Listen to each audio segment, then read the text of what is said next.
Hi everyone, today we will be covering the topic tables in status management. Now tables related to status management, as far as the objects are concerned, there is one which is the object table. In case of orders, it will be AUFK. In case of WBS, PRPS, in sales order, VBAK, and so and so. Then we will have the order type table. So in case of orders, it is T0030 table.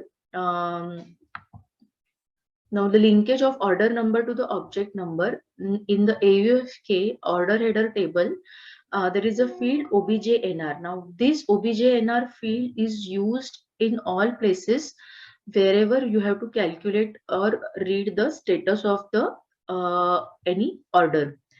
And the relationship of the order number to object number is 1:1, and the relationship of the order number to the order type is also 1:1. Now the order type field in case of AUFK is AUART. Both these fields will be needed further to fetch the object status as well as the status profile. Now if you see over here the linkage between the order type and the status profile, so the order type will have the status profile mentioned, which is STSMA table field in this order type customizing table. The relationship of the order type and the status profile is always 1:1, which means for a given order type, there will be always one status profile field. Now, if you are working on any development objects, let's say body or might be some function module or some other BAPI and all, and if there is a structure which is this dialog structure for the order headers and items, then the status profile is available in this STATS field. If you see over here, the status profile and the object number is also available over here. So no need to fetch it separately from the database table. It is already available in this structure. You can use this for further processing. Now, this part is important for both technical and functional people, because if you are a programmer, you need to write this logic to fetch these details. And even if you're a functional consultant and if you know that the person is using this structure in the function module, then you should ask them to use these two fields from this structure and avoid fetching it from the database table both. Next table is the JEST table, which holds the object status for a given object. Now, if you see over here, the object number which we fetch from the order header table, if we fetch the status, all the statuses which are assigned to that order and the object number are available over here. And there's this one field INACT, which is inactive statuses. This will be set as X if the object status is inactive.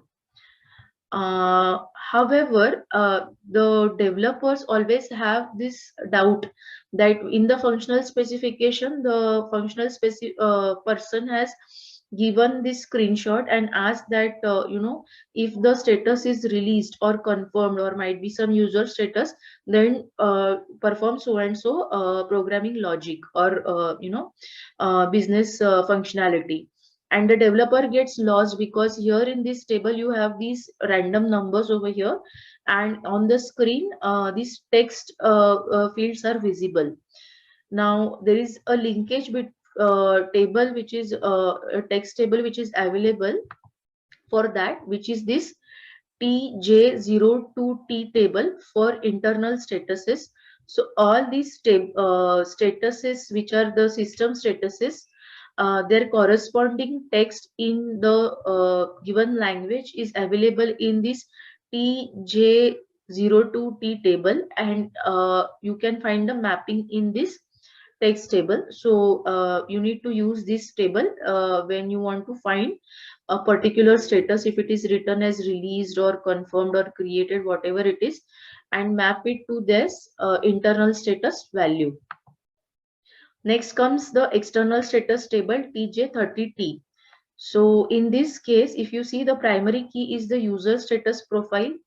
the status number, and the language. There are three fields which are available in this table because the user status is defined for a given user status profile.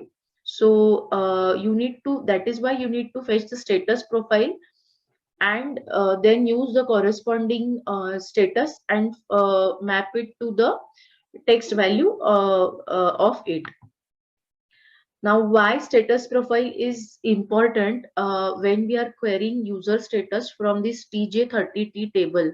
All this long we were talking about status profile, etc., etc., and it is a part of functional configuration. But when we are querying this TJ30T table, or else even when you are using the function module, this status profile is always given as an output or sometimes as an input as well. It is because if you see over here, there are various status profiles and this is the value of the status. Now, if you see over here, E0002 is the value of the status, and in English language itself, the same status is used in multiple profile and it has a different text value. In some case it is dirty, in some case it is withdrawal allowed. At one point of time it is defined as plan, at another this thing it is defined as quality check for quality assurance, and so on. Similarly, if you see the status E0003 is also used in multiple status profile and it has different values. Therefore, combination of this status profile and this status value both is important when you want to map it to the corresponding text value. And this is applicable especially when you are writing a report or in a body when you have multiple orders to process and the statuses are available in this internal in an internal table, and you want to compare it with the corresponding text value. You should not just put a select query on TJ30T and then map it to the text value. You might get some wrong value, and this is one of the primary areas wherein you will identify defects when you are doing integration testing, because that is the time when you will be processing multiple orders in one go for multiple order types, and this defect might come up at that time, and then you will realize that okay, this status profile field was never used in the where clause. So this should be mentioned in your functional specification as well. And when you're testing it even in the development system, you should consider this field. Now the next topic which we will be covering is browsing the status profile, this not status profile, the status related tables. So keep on watching my videos. Thank you. Bye.